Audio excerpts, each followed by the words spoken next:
The following story shared with you comes from a really close friend of mine that I grew up with. My friend has been suffering with alcohol addiction for most of his adult life. He has placed his life in shambles multiple times with this addiction. Many families out there are dealing with this in some capacity or another. In this story, Lee openly talks about the ups and downs, the tragedies, and opens up about some things even I didn't know about. This kind of story is important to me because, well, for many reasons, and I'm sure it will be for you too. But I'll let Lee tell his own story. I'm just a wandering nomad out on the interstate.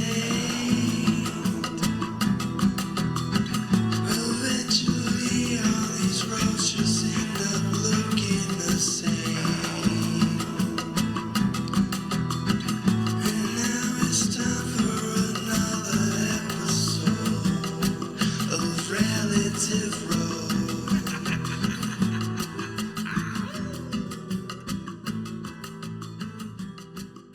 Let's start with this.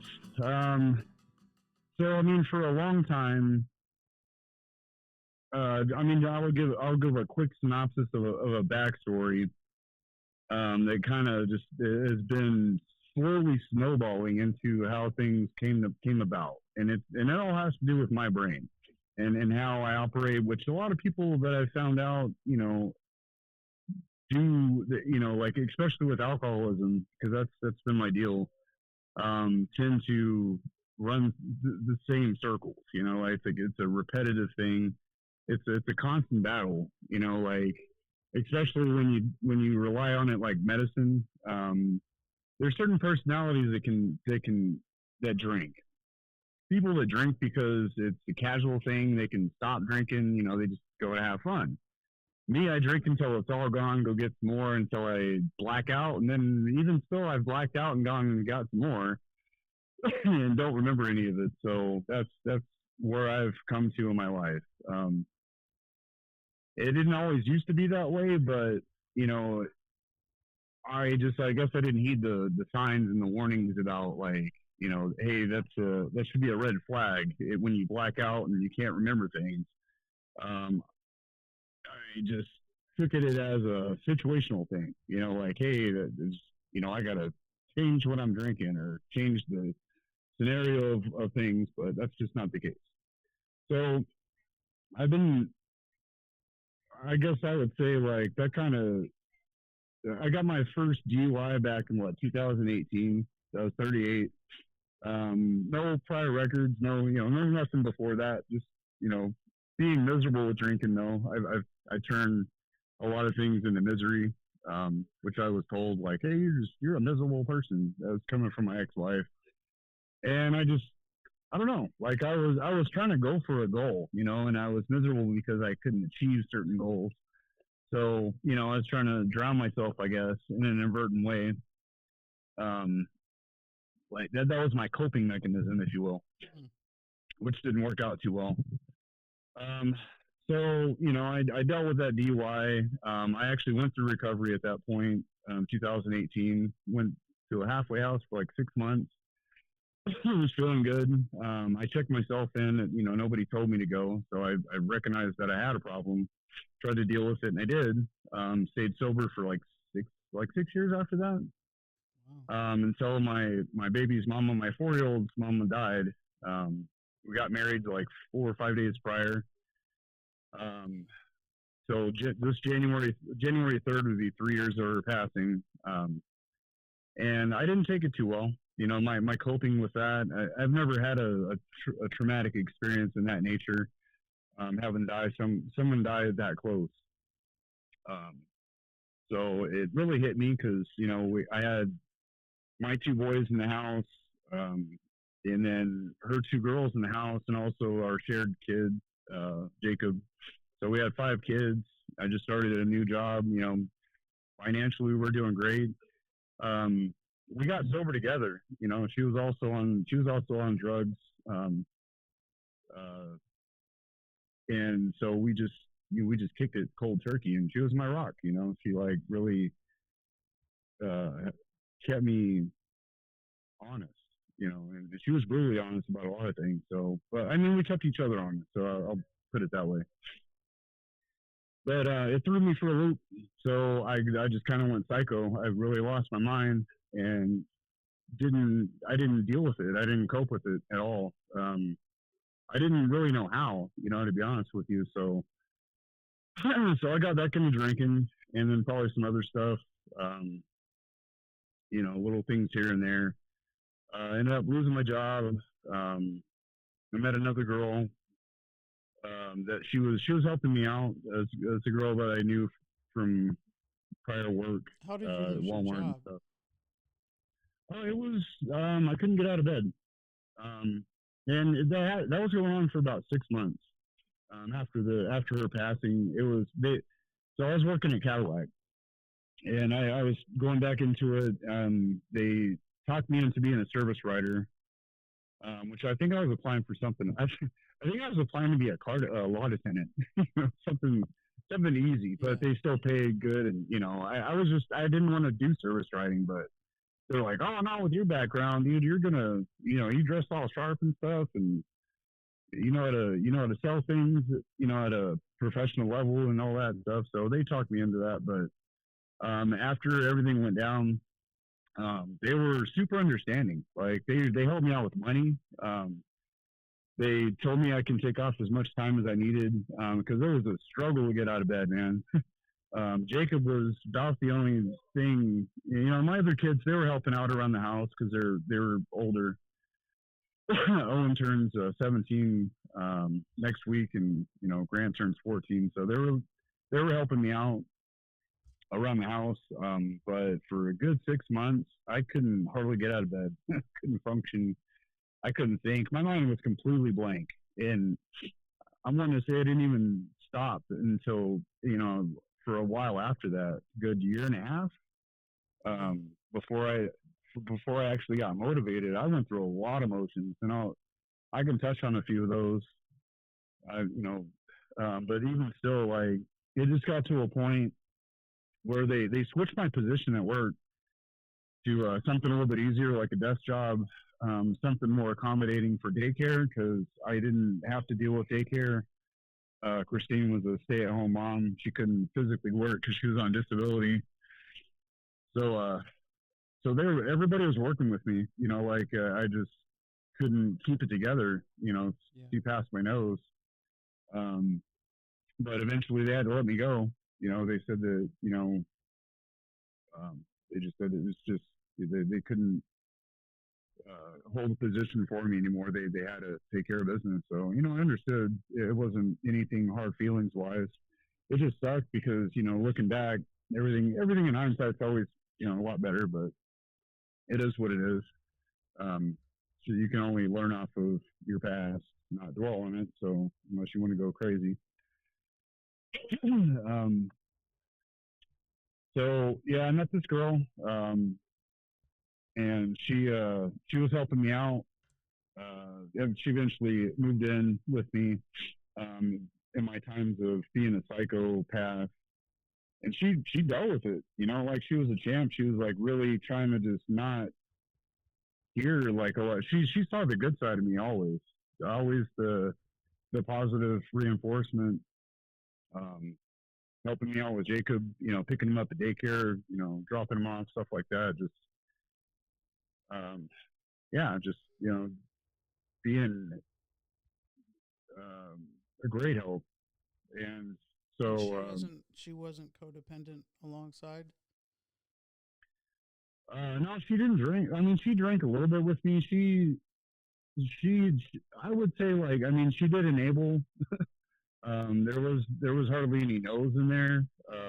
She wasn't full blown like me though. Like she still kept her composure. Sure. I didn't get full blown drunk like every night. You know, it was just and I as far as the whole blacking out thing, I didn't you know, it wasn't even a blackout drunk at that point. Um I just get kind of real lively and obnoxious sometimes when I drink. Just real bubbly, I guess. I don't know. But then it usually turns emotional. So that emotional baggage, ended up crying a lot, just out of nowhere. She's still stuck with me up until this was little late last episode that we had. So, and we never fought. Like it was always me initiating things. We got along just fine. Um, we ended up having a kid together. He just turned 6 months today, matter of fact. So, um, he's my fourth boy and looks just like me, baby pictures and whatnot. So, um, so after the Cadillac thing, I didn't work for a while. I had a couple jobs. I tried to get back into it. Still couldn't really grasp the whole point of like my mind was still messed up. Like I still couldn't focus at work, even though my being, my soul, like it's a working soul. So like I can run on autopilot with certain things. Um, so I just really couldn't keep it together. But um, I ended up having another breakdown at some point. This is where about a year and a half ago, almost I guess coming up on 2 years, we ended up homeless for like a whole week. We were trying to get another place. It just circumstances being we applied for housing assistance. We actually got it, but it was too late. About a week too late. So we ended up living in her car, with Jacob. We just ended up going out and about all day. I was looking for a job. We had food stamps. We had all this. We had WIC. I mean, we had all these things. We just didn't have a place to stay. So, I mean, we weren't starving. Just living in a car sucks, especially the 4-year-old. So we just kind of went out and about during the day.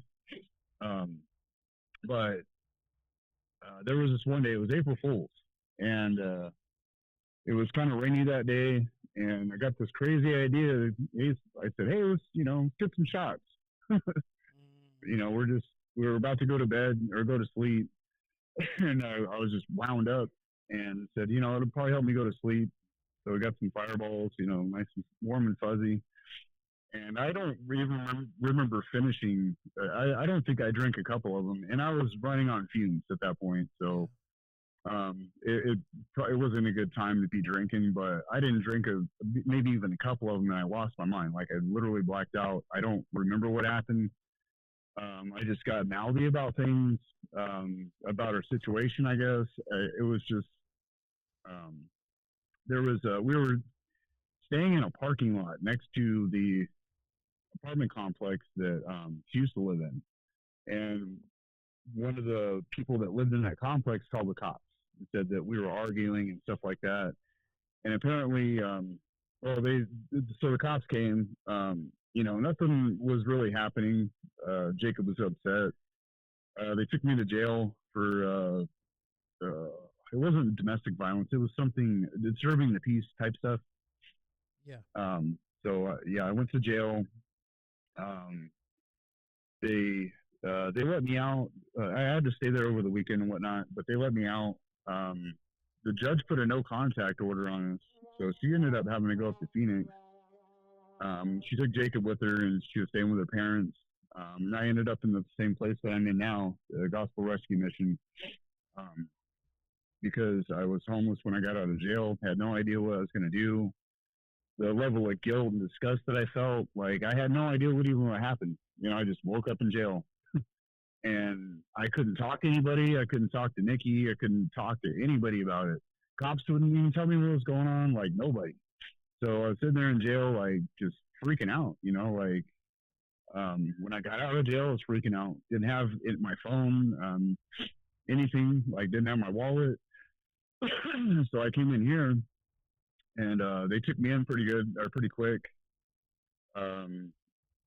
Started going through their programs, which they help you get all your documents that you need to get rolling as far as getting a job. You getting your ID, social, birth certificate, all that good stuff. Then they let you go look for a job. So I found a job within their 30-day period. Let me ask Working at a you. call. Sorry to cut Yeah. you off. Let me ask you a couple things before you move on. hmm When you were, how long were you in the lockup before you kind of woke up and sobered up? Oh, dude, it was maybe 5 hours before I just. It was like one of them old school TVs that you turn on and you just it kind of fades in the picture. Yeah, yeah, That's yeah, kind of how yeah. it was. Like I just kind of faded in and I started looking around, and I wasn't even in the actual like. I wasn't in their little holding area yet. I was just sitting there waiting to be processed I see. I when all see. that happened. Yeah. So yeah, I mean, it was. I would say it was probably about a 5 hour time frame before I kind of snapped out of it. Were you hungover? Yeah, yeah, I was pretty. I mean, I think I was just like really, really exhausted, tired because at that point I don't think I'd slept for 24 hours, Wow. and even still, it just kept going. Like when you go to jail, dude, it's freezing. Right. There's a whole bunch of people there that are coming down off the stuff. Everybody wants to fight. Yeah. It's just not a good place to be. So Especially like with I a was, hangover. Fuck that. yeah, oh, yeah, dude, I was, I was just like gravity just sucked. Like Right. I Right. couldn't go Right. to sleep. Great way to put it. Um, Irritated, like all kinds of stuff. But all I can do is just sit there and wait and kind of absorb like with the situation. Yeah. And I was scared, to be honest with you. Like I had no idea. Like I didn't know if anybody got hurt. I didn't Yeah. know if like what the scope was of other than my charges. Like I was going over that, and I was thinking like, well, I guess I would have had more charges on there. Like I was trying to just piece things together, my Sure. own little detective work, I guess. Trying to make my own peace of mind. And so 5 hours into Um, it, you're kind of snapping out of it and dealing with it, and in the thick of it, nervous and scared. And then, were you talking to the corrections officers or sheriffs and trying to ask questions? Were they being mean to you? Was it kind of like how long yeah, after well, that did you get released?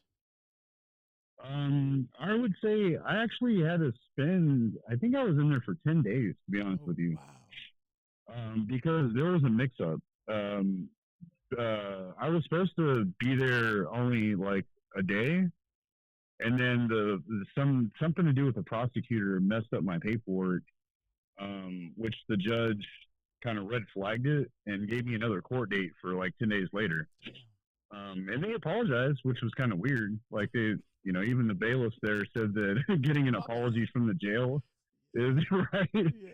Can't do anything about it, but hey, you got time served. I got credit for it for something. I don't know. Like I don't know what credit I got.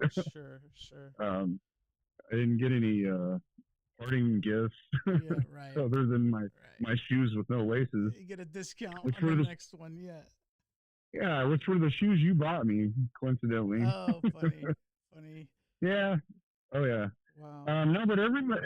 So when you're in jail, they can't tell you anything because they don't know anything. Of course. Yeah. Yeah. Um, Yeah. there are always a bunch of dicks in there. Like the COs, the correctional officers.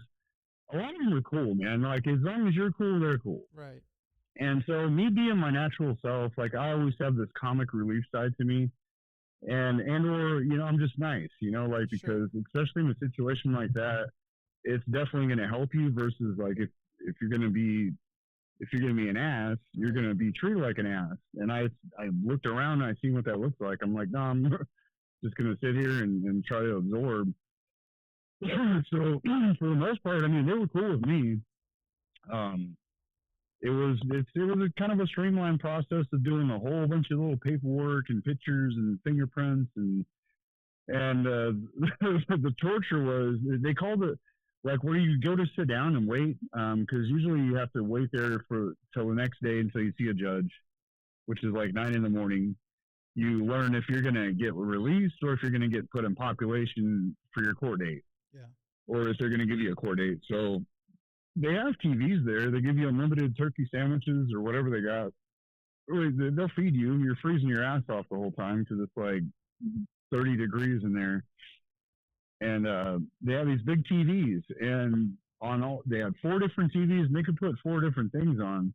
And so they tortured me with Harry Potter for about 12 hours Oh wow. nonstop. I was like, oh my God, I hate Harry Potter. You know, especially not in this context. Like, I was like, dude, please change it. Yeah, I bet. So, yeah.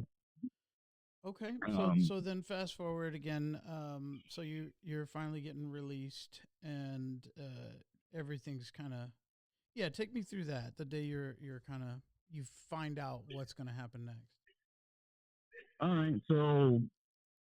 The next morning I went and saw the judge. And then that's when I learned that I was going to have to stay for another 10 days.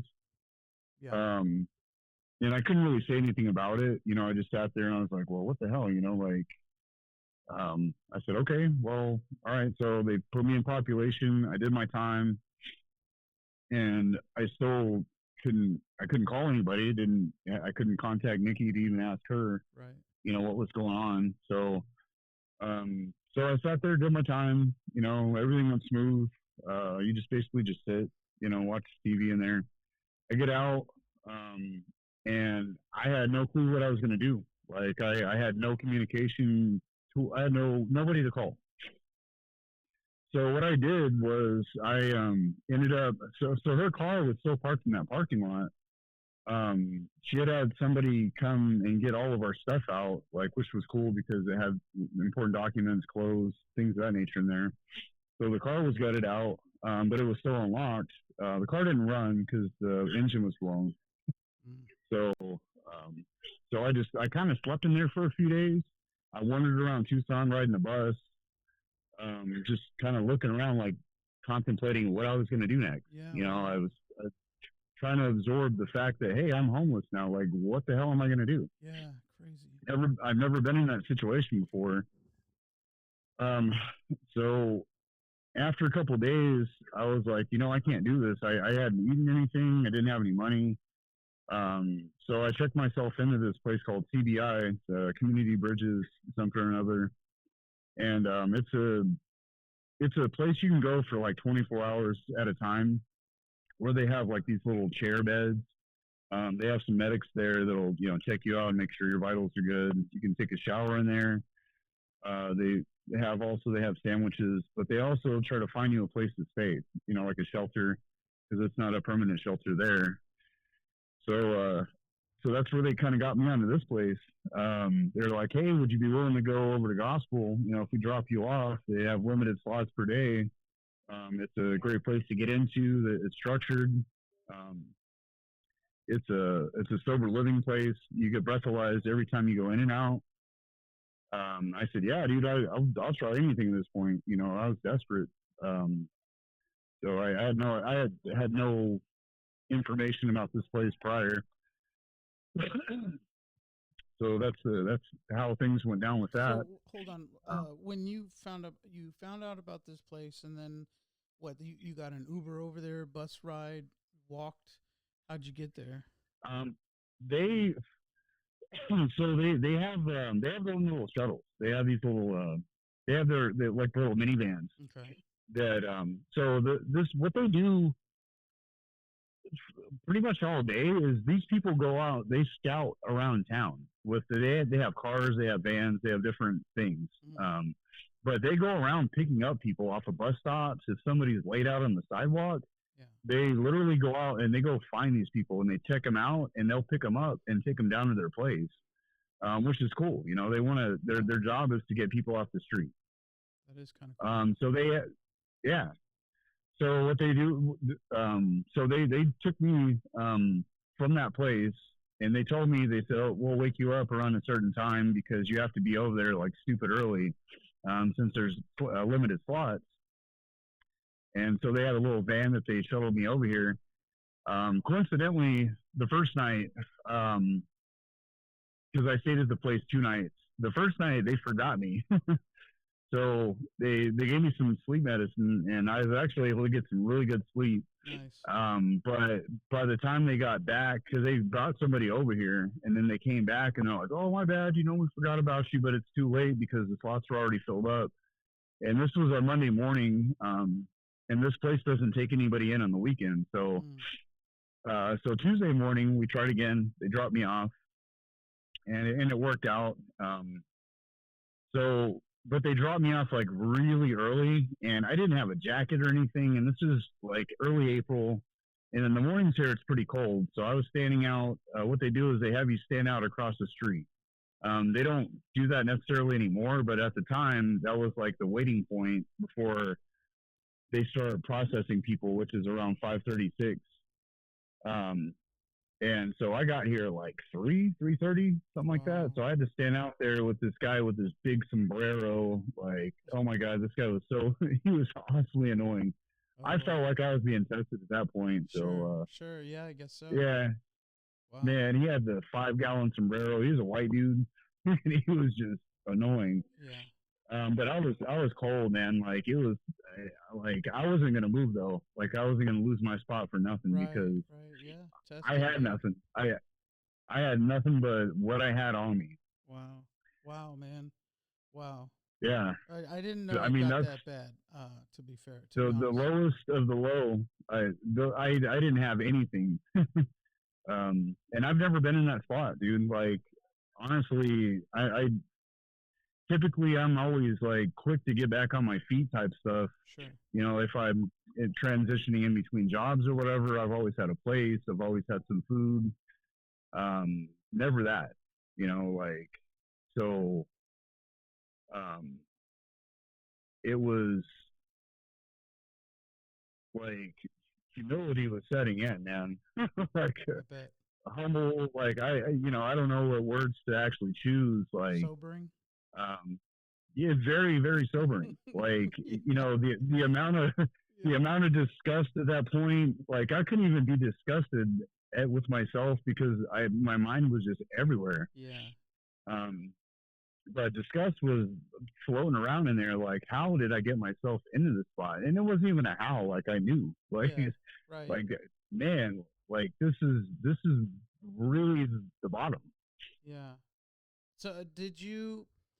Because at a point like this, I think that a lot of those deeper emotions and that sense of desperation can catapult people into another phase that can either be violent or some other version of angry and but somehow you felt humbled, it seems, by that, and you stuck with this sufferable moment, and you're waiting for this other opportunity, for literally for the doors to open, and you're forced to come to terms in a very aggressive way because you're standing there freezing and being tormented by this let's say less lovable company, I guess. But you made the choice. It sounds like you made the choice to move forward and give yourself, your future self, a shot at climbing out of the worst moment that it sounds like you've been faced with. And so the doors open and you finally go in, and how big of a relief was this? And we'll just go there. Well, I mean, shoot, dude, after going through all that, I was relieved. Like I was relieved that like survival mode was kicking in. Because that's the only way you can put it. You know, when they let me in, I was grateful. Like grateful was the first thing that popped in my head. I am so grateful that I made it in here for one. Not knowing like what what their criteria was to get in here. Yeah. Me just getting out of jail, like what that was going to look like. Just being scared. Like I was, so I mean, they did the in-processing stuff. They asked you a bunch of questions. They gave me clothes. They let me go take a shower. They have a big kitchen here, so they hooked me up with some food and told me to go to bed. They said, "All right, you just go. You You just go sleep. Tomorrow's gonna be a different day. Yeah, go lay down. And they were just trying to be as calm as possible. You know, like this place is awesome, dude. The way that they think, it really is like Pretty cut and the dry. people that run it. The people that run this place came from the same thing that I came from. Yeah, yeah, yeah. That's A cool lot of to them hear ended that. up at a lot of the people here that run this place ended up at that same gate. So they all understand. You know, there's no judgment whatsoever. Yeah. Well, so hold on. So And that's okay, so that's important. I'm sorry. I keep these are things that are important yeah, to me to discuss, but because a lot of yeah, times people try to help people in desperate situations, right? And these people right, know what you need and what needs to be yep, said. And was it kept hmm, simple and practical and just about going through the motions as opposed to sympathizing with you and enabling you to tell your story in some woe is me perspective?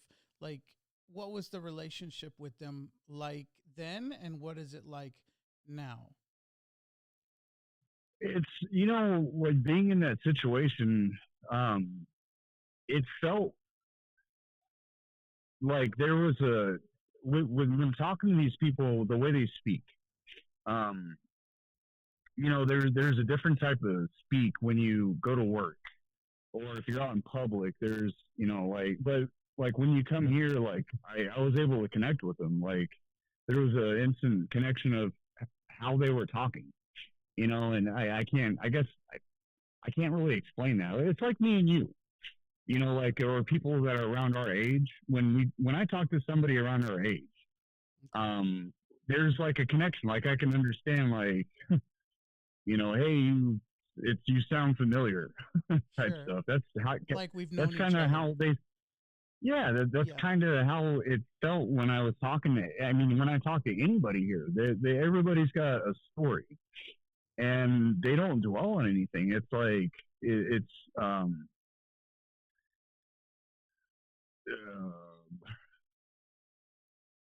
it makes you feel calm.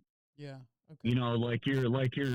There's not nobody's trying to rush you to do anything. Like the biggest thing that there's no judgment Yeah. because whatever story you got, somebody's got probably a bigger story behind what you got, Yeah. and probably a 10 times worse. Yeah. So then you can look at them, and if they're willing to tell their story or even a part of it, you listen. You listen to like where they came from and how they got to where they're at, and you see what they're doing and how they're helping other people, and you want to be a part of that. Like Wow. straight up, like Yeah. that's exactly. Even right now, that's how I feel, man. Just humbled. These are these are my people. Yeah. Like, and that's kind of a perpetual thing. Like if you're down and out, you feel you feel the need to help people, Yeah. especially like if you've been there, like it's more of a sense of urgency. And then, some people don't want to be helped. Some Right. people there, it depends on the level of where they're at in their life with their minds, like what their background is. And you give people space. You can kind of tell, like, when you need to back it up or, when people want to engage or not. So Yeah. me being me, I engage everybody. I'm always like smiling and happy and shaking hands and Yeah. Yeah. asking if somebody if they need something. It's just me. Yeah. So it's kind of fitting, and it's kind of how I think things should go, anyways. But Right. that's Right. how other people are here. Like if you need a jacket, dude, somebody will go find you a jacket. If you need a sandwich, somebody will go make you a sandwich.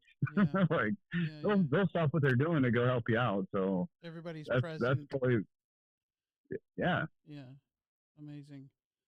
But when they need to be strict, though, they'll be strict because some people been on the street for a while, and they don't have rules.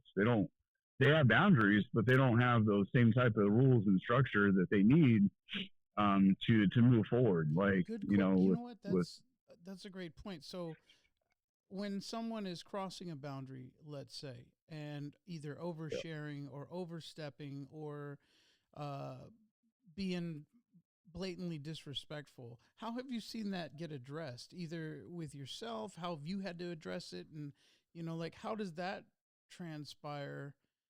How has that transpired in your experience so far? I'm asking this because sometimes it's hard for people to speak of their boundaries and be forthright Yeah, about it. You know what I'm saying? It sounds like in this kind of right. environment, that is the most profound and important personal priority.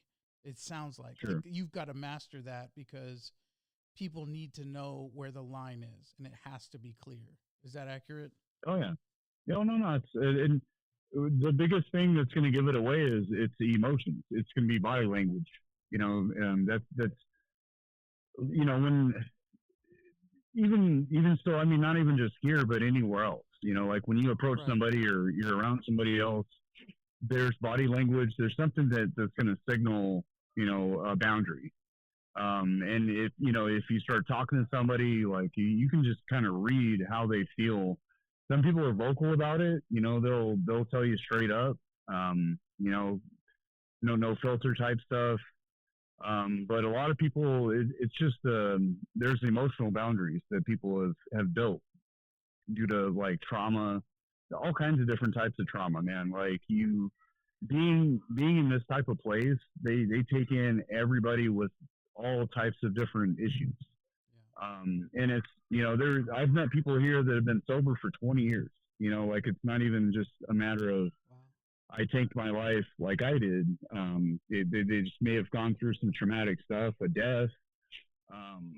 They just mentally lost it, which it's not necessarily a mental facility, but like they'll take in just about anybody. But I mean, you can tell. I don't know. It's just Sure. it's a feeling, Okay. and you just you give everybody a chance. You just start talking to somebody, and you get an idea of where their boundaries are. If they want to continue with talking, if they just want to be left alone. Yeah. You just Um, read people, some read the people, room. yeah, exactly. Some people don't have that ability, unfortunately, and then people start squabbling about stuff. Mm, They don't like that here. It's kind of against the rules. Like right. they'll kick you out if you continuously try to do that because you want to give people space. Like give Right. them some time. Um, Sometimes that's all it is. Um, just it depends on what's going on in their head. Yeah. You've been there for a little bit now and you've been given several opportunities and it seems to be one after the other doors start to open for you. Can you kind of go through that? You kind of briefly touched on that a little bit in the beginning, but yeah, Yeah. how long have you been there and what was the first door that opened in terms of this cooking the chef position? All right. So I'll just do okay. So this is my second time here, right? Okay. I went through the program. I got back on my feet. Got a place, 3 bedroom, 2 bath apartment. Everything was going great. I got comfortable with starting to drink a little bit again. So Okay. Okay. uh, yeah. So one back in early October, I came home from work. I like had a tall boy, and then I got the stupid idea. Hey, I'm going to order some shots. I had a shot, blacked out, Wow. and then woke up back in jail again. And it was only for a day, so I didn't, But either still, like whatever happened, because I don't remember what happened. Um, I ended up back here. So this second time around, they have a program. And this is where the no judgment comes in. They don't care what I did, as long as it wasn't, I didn't murder somebody. So Right. they let me back in to try. They let me back in to try again. And in the meantime, this was about a year and a half ago that have lapsed, and they've come up with work programs. They have a warehouse program. They have a kitchen program.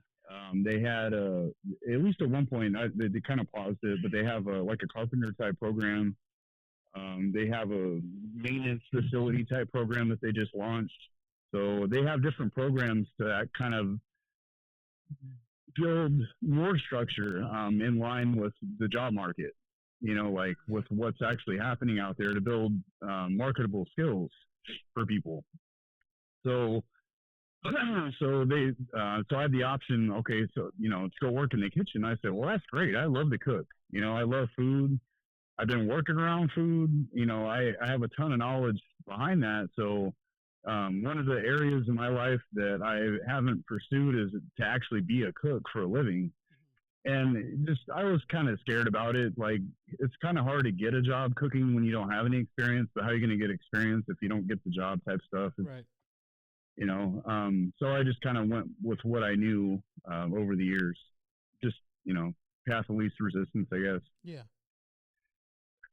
So they gave me this opportunity, and what it does, it actually extends your stay past. Like they have different programs, so you can go through the basic work program. You got to find a full time job in 30 days. This workforce program, you get extended time to look for a job, but your job is to go. My job is to go work in the kitchen 4 hours a day for 5 weeks. And then the other part of the time, they have these other classes you go to. Um, it's mainly for people that have been out of the job market, like they don't know how to market themselves, don't have a background, stuff like that. So it doesn't always apply to me, but I have to go with the flow because that's part of the requirement. So, so they gave me the opportunity to go work in the kitchen. So I've been I've been trying to make good with the boss in there, which he's cool. He's about our age, same background as me. Like, as far as being a recovering alcoholic, he went through the program as well. This guy's a badass, dude. He reminds me of me. Yeah. Like his work ethic and his attitude and That stuff. helps. Yeah. That was his playlist on Spotify is just like mine. I thought my phone connected to a speaker one day. Mm-hmm. So I don't think anyway, that's by accident, bro. Personally. yeah, no, honestly, like there are things that I can't explain that I've witnessed being here. The whole no anxiety, being at ease. Like when I start getting frustrated, dude, my frustrations just go away right off the bat. Yeah. I feel comfortable. I feel at home and that's why I told him, I said, hey, if you don't mind, like I would like an interview to, try to get a job here because this place has given me a lot of opportunity that I would like to give back. I want to go a different direction in my life to kind of shake things up. For a lot of reasons. Just because I want to cook. I want to get that job experience, and it's kind of weird. Like I don't even want to put it to the effect that it's a job. Like to me, it's almost like a mission now. Well, you found a purpose. It's a mission it's a purpose for myself to stay sober. Yes. To help other people in the same boat. Yes. Doing something that I love. It's like a super win-win-win. Yeah. A gift. And yeah, it's one of those feelings, like it makes me feel good. Like I don't feel rushed to get back out there to do this, just to get back on my hamster wheel and do the same thing that I was doing. Because that's kind of how that's kind of how I feel like that's what's going to happen, So yeah. Good for you, man. Good for you. But I've been making them some guacamole, and I stayed in the kitchen all of Thanksgiving, all of Christmas Day, helping serve like everybody, dude. Like I've been putting in some work, and it's gratifying. I don't even need sleep anymore. I hardly get sleep, but I go in the kitchen at 6. I'll take a little break around right after lunch. I'll work until 7 at night. Yeah. And they like me in there. It's because I have a good personality. It's somebody that they don't want to be around a bunch of negative Nancys. So yeah, well, you're a funny guy. You're witty, and yeah, you tend to cope with humor, and so naturally you fit right into many scenes that could be deemed as chaotic. You're a good way to release the tension to your personality, and I can obviously, being your lifelong friend, I can vouch for that. You are a very positive light to be around, and I'm so sorry that you had to go through some of those valleys as deep as they got, man. I didn't know that it got that cold. It got that dark and that cold. And I mean, I've been in the drunk tank before, bottomed out and had to look at the situation and realize like, uh-oh, if I don't change something, this could end very badly. So I understand to a point. I didn't have to live in Yeah. my car. I had resources and help that perhaps you didn't have at the time. And, so there were some privileges that I certainly was able to grab onto and escape some of the more, some of the harsher fringe, let's say. But Yeah. I was so hopeful as your friend, if I may steal some of the thunder at the moment, but as your friend, I didn't know where this was going to go. My references, unfortunately, come from people and their situations that are alcohol based and addiction based. Yeah. They don't. Some of them still haven't crawled out of that rock bottom. I don't know Yeah. how many rock bottoms they got to go through. I don't know what needs to be taken from them in order for them to really feel the sense of urgency. I don't know, but you Right. as my friend and us talking over the years and trying to like be a positive for you, I didn't know, man. I didn't know there. And Yeah. there was a time when you called me drinking or drunk, and Yeah. I knew that I wasn't going to be able to humor that for much longer because Right. it hurt me because it was like, fuck, Lee, like fuck, man, you've been through some shit, knock this shit off, Yeah. and I had to give it to God and pray for you and stay hopeful, but I am so blown away with where you're at now and what you have signed up for and how passionate you are about it. And I don't mean to overindulge in complimenting you, but like every time I've dealt with stuff over here, I think about you and I'm like, fuck yeah, Lee's doing it. Like no one has an excuse. You've been down and Right. out clearly. And you said, you know what? No, I'm going to find a purpose and I'm going to fight for it. And Yeah. I really Oh, appreciate you sharing your journey with me and the podcast. And yeah, man, because um, I'm not gonna post this or publish it for the next, I don't know, 24, 48 hours or more, but within that yeah. time, or if you want longer, just so that you can chew on it. And if you don't want me to publish it just yet, just let me know. Um, No, you're good, dude. I mean, look, I'm comfortable sharing this stuff with you. I mean, for a lot of reasons, because I've known you forever. mhm. We're like what 150 years old now, so. Yeah, yeah. And I do apologize for dragging you through my insanity because that's what it was. And trust me, I mean, I had those same talks with myself. I'm like, what the hell am I doing? I bet. I bet. Seriously, like I'm driving everybody nuts with my insanity, and that's what it is.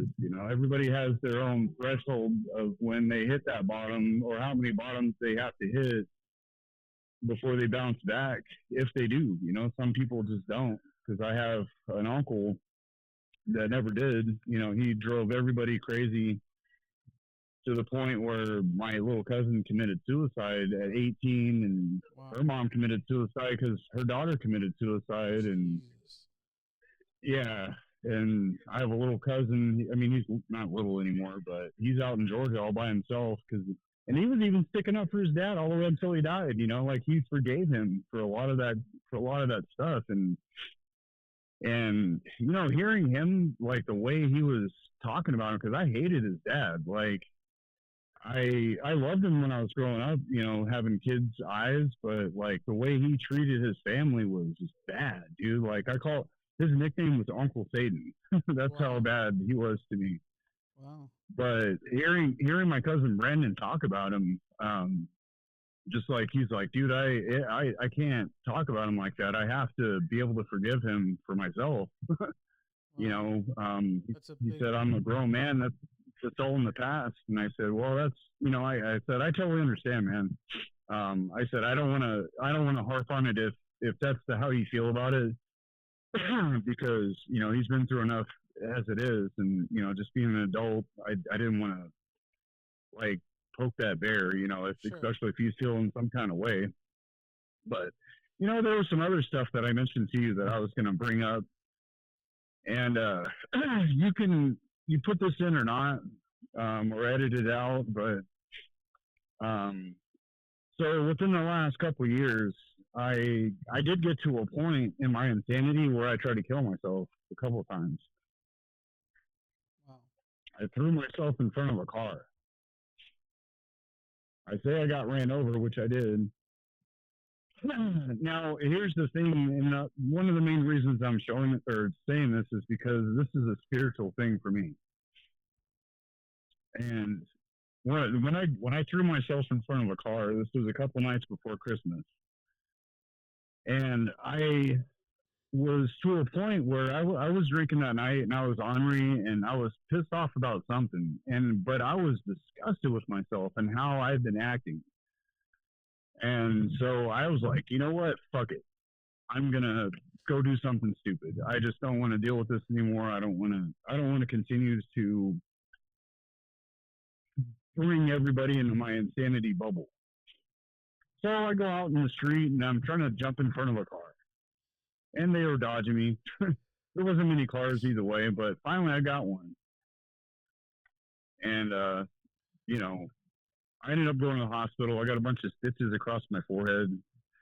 My kneecap split in half, fractured my ankle, my wrist, and the doctor said I should have died. I walked out of there in 2 hours. I literally had a guardian angel looking out for me that night. Yeah, I'd say so. Like, I tried to eat a bunch of pills. I ate my whole prescription of like muscle relaxer and almost a fifth of vodka to chase it down. Damn, Lee. And I just ended up being all stumbly and wobbly and stuff. Then I slept it off, But I'm only bringing it up because I had a spiritual awakening, if you will. Like, I'm not meant to die. Somebody, something is looking out for me. Yes, sir. And that was just, it wasn't a path that I wanted to take, even though I explored it. Sure. And I'm glad I didn't die. I'm really thankful that didn't happen. But you're the only person that knows. I haven't told anybody else. The whole getting hit by a car thing was played to be an accident, and I didn't want to be stuck in a funny farm and be analyzed for a lot of things, because the insanity was from the drinking. It wasn't from, like, I'm not if I don't drink, I'm not a mental person. I don't have those thoughts. Yeah. I don't. It's I consider myself normal to an extent, but no, I went through a lot of emotions over the last couple of years. Things that are just way out of my nature. So, and I'm glad I'm done with that. I'm done with it. But that's all I got to say about it. I appreciate you telling me it. It breaks my heart to know that you got to that point, man. I didn't know. I couldn't even. I guess I just don't think that way, And you're calling me, and I'm like a jackass on the phone. So I'm like, well, he still wants to have a laugh, so he should be all right. I didn't know. Well, that's how I am. Yeah. That's how I get past things, Mike, and that's why even on my worst days, I'll call you. Like, it's one of those, you're familiar to me.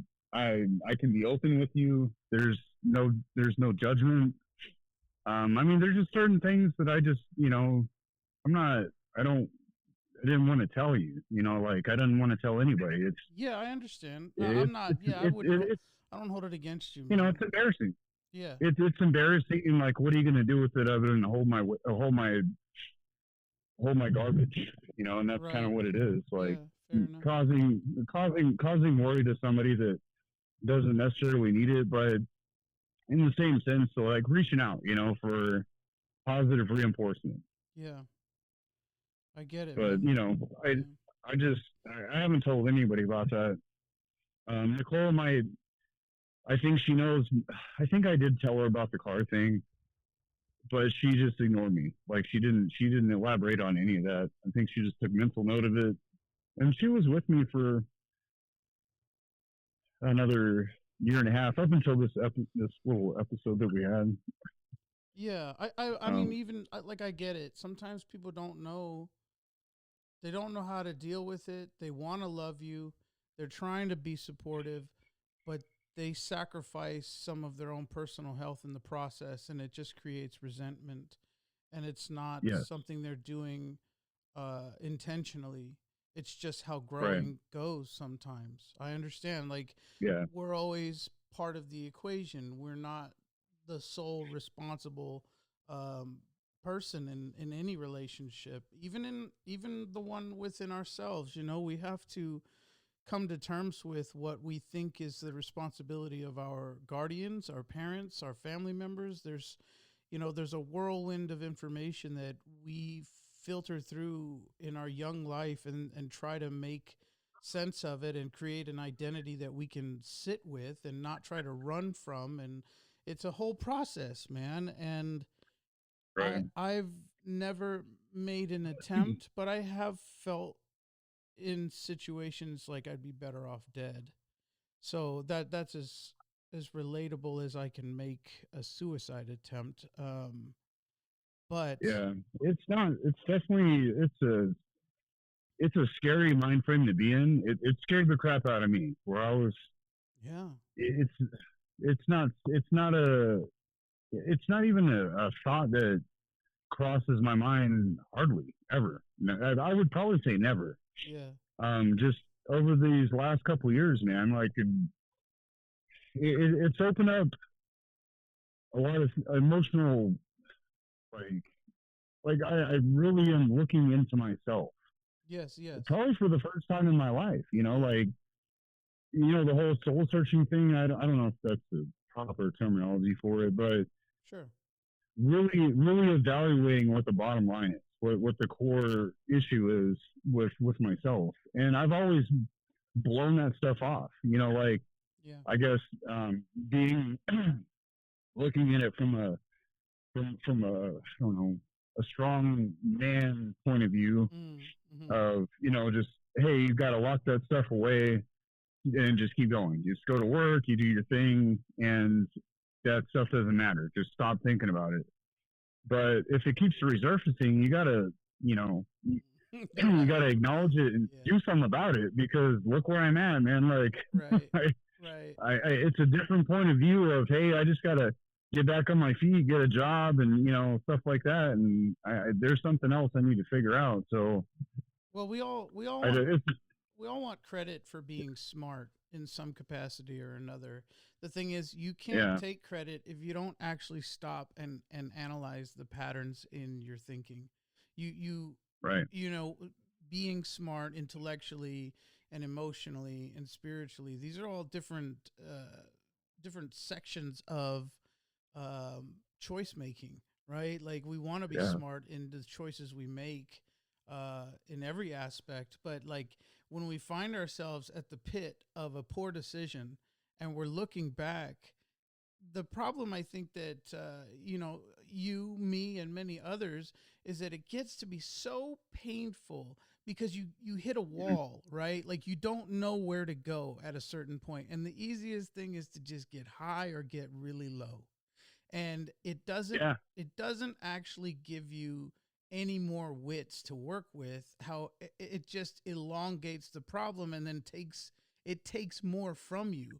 So unfortunately, it's a very slippery slope, and until we're actually willing to sit in the pain and the suffering and really like want some of that with the intentions we have to fix ourselves, like, it's like quitting something that you're addicted to. It's really hard to want the suffering that comes with that. But when yeah, you're ready to embrace the suffering, that's when you actually taking the wheel. When the little guy inside is, maybe he's having an emotional fit, but you, as the mature spirit within you, are like, hey, listen, kid, I got the wheel. I know you feel shitty and you want to go throw yourself in front of a car, but that didn't work. It's not going to work. And it's okay that you feel that way. It's not about beating yourself up anymore or projecting that frustration on any other character in your past, but it's literally just Right. being the grown up in the room, not the one that traumatized you or the many that traumatized us, but to finally be, you know, the example of a mature, caring person to ourselves. And that's a Right. tough skill set, bro. But it is like a coming of age thing, if you're lucky, right? You can Right. have that in your repertoire if you are blessed with perception and awareness, and you try to do the right thing with it, which it sounds like you are. Thank you, by the way, for opening up about that. Yeah. That really messed me up, man. I didn't know. I I, didn't I know. I'm like, hey, you I want some told you, shoes? Let me send you some hey fucking man, shoes. I told you there was I told you there was a surprise. you know? Yeah, yeah, I would say. But okay, so I say surprise. To me, it's an acknowledgement. It's an acknowledgement of the emotional baggage that's there and me having to deal with it. And so I'm trying to figure out how to deal with it, and talking about it does help. But I have to acknowledge that I do have an emotional side, and I can't lock it away. Right. And I think it's clawed its way out. Maybe alcohol amplified it to Yes. an extent where it's turned into the situation that I'm in, that I don't want to be in, but I still have to acknowledge how I got here, Yeah. and to not repeat it, Yeah. like Tomater said, to not to, Yes, that's you know, one wise man once said. Yeah. Yeah. right? Yeah. He ain't wrong. Well, I'm glad it didn't work in terms of ending your life. I'm glad you're still here, Yeah, and how powerful, man. How powerful you have already become, and the kind of good that you're going to do, and not for notoriety, but just because you found a lifeline, and it encourages you to be there when others are ready to take the plunge themselves, so to speak. And I'm so proud of you, man. Just as your friend and as your brother, like your tenacity and your courage to look at yourself is one of the most important things to me as a modern day man. I get it. Historically, the toxic masculinity thing is something we've all had to deal with, especially, I guess, relatable to our age group before the internet came along. We were taught how to be men by other men who were fumbling around in the dark. We didn't quite know. They didn't know what the hell they yeah, were doing. And so we have all these voices in our head telling us not to do things that we should be doing, and others telling us to do things that we certainly obviously shouldn't be doing. And as yeah, men who have become fathers themselves, it's even more daunting not knowing what the hell to do yeah, next. And I get the sense of desperation and how scared you must have been. And yeah. yeah, man, Well, I got a story to tell. It's definitely a roadmap sure. of sometimes, and even throughout history, storytelling can be more impactful than just words, advice, or just giving the short answer of something, and maybe I think that's the I think it's a healthy direction to go. Like getting the stuff out, keeping it on the front of your brain is probably the biggest thing. Like just don't bury it back there and pretend it didn't happen. Yeah, It's because yeah. you have to deal with it. You can't dwell on it, but just keep it at the front of your brain. Yeah, and honestly, bro, it is the key that unlocks the the safety for others. Because when people hear your testimony, and their instinct tells them that it's true and that you can be trusted, it opens the door for them. And all of the sudden, Mm. the things that therapy are designed for, the connections that we make as mini miracles in our day with people we don't know. The power of this and the magic of it is in the truth. You know, it is owning the truth of your story and sharing your testimony. It is the quickest, easiest, and most authentic way to touch the heart of other people. And when you come to terms with what you're going through, who you've been, who you wish to become, you have this undying energy that comes from the stars that we look up at. You know, like, you're a celebrity in your own mind now, and sometimes that's the only fame we were really chasing. It wasn't that we were trying to be validated by anybody outside of ourselves, but you feel like, I bet you do, I bet this happens to you, because this is how I feel constantly. You feel like you've won the lottery, and you almost want to go out and buy something really pretty, something nice, but you don't have the fucking money. But you feel that way. You know what I'm saying? Like, you feel like you're about to get in some fancy sports car, but it's just how you feel. You are the fancy sports car. You know what I mean? Like, this is a priceless side effect and gift that comes from taking this kind of ownership to who you are in the moment. And really, it's about gratitude, man. You're lucky to be here. The best thing to do next is to pay it forward. This is the currency that will keep you alive and thriving. Absolutely. That is 1,000% right there, man. Yeah. That's exactly where I'm at. And, you know, I'm, sport car aside, I'm kind of scared of cars because I've totaled 3 in the last 7 years. So I'm cool. I'm cool with the bus and a Mountain Dew, man. Yeah.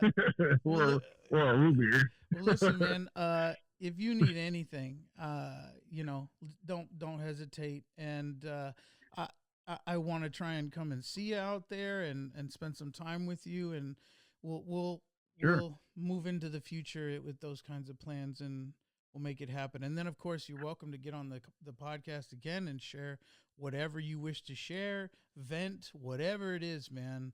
The floor is yours. Well, I mean, we'll see how things go. Like, I'm definitely open for any of that. So, I'm kind of curious to see how things transpire, like with the whole cooking thing. I don't know if they will, but it's, I have some other ideas behind it, and I touched base on some other ideas that I had with my whole stock market thing, because I still analyze a lot of numbers, and people look at me as their financial advisor now. Okay, well, I'm like, but yeah, I mean, that's a hobby at best at the moment, but apparently I'm fairly good at like analyzing numbers and stuff like that and predictions. So we'll see how that goes. Yeah. But man. Yeah, we'll make that as one of our future podcasts for sure, and we'll, I'll find some change to invest, and then we'll see if you're full of shit. Hey, I can turn your dollar into 2. I have no doubt, man. You're on some good vibes, and it's not always going to be easy, but you have my number, man. So we'll do it together. Absolutely. Yep. No more crazy drunk calls. No, for sure. No, but I appreciate it, man. Thank you for sharing your story. Yeah, dude. Well, thanks for listening.